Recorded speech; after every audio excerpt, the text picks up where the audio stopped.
Mark Logan. Ito ang makabagong debate. Tawag ito bro. Flip-top. Pero bago pa man naging viral sa internet, sila ang mga original flip. Sorry, nasa bintao lang. Flip-toppers o mga debatista sa luneta. May humirit. Impeachment naman. These people are all politicians. Kung talagang ang kasalanan niya, wala siyang kasalanan. Ano ba yun? Anong direksyon? O kuya, awas muna. O, may bumibili ng biscuit mo. At para sa kanila, ang matinding kalaban ni Corona. Ang magpapagpili mo naman.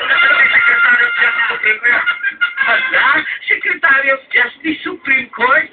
Midnight appointment din ba ito? Sa Luneta, may makatang dito sa taas. Dahil patay ang concept na. Corona, hindi ka na. Ampas ka na sa medisina. Hindi ka na sa gagamot. May nakaporma. Akala nila abogado. Ahente pala ng online burol. Ang maingay sa Luneta, naging maingay din sa Senado. Matapos kumitaw si Miriam ng... What? Paki-spell out na lang, Manong Johnny. Sunod-sunod ang ratsada nito. At imbis na pumikapline si Atty. Aguirre, pinakpan na lang ito ang tenga niya. Kaya sunod ang pipi ni Miriam. Sumunod na eksena ay pang rated R18 na. Ayaw pakinggan, dito umalis ka na konti. Alis na nga po sana ako eh. Kaya lang... Ganda! Oh no! Sumasagot ka pa! Sumasagot pa eh!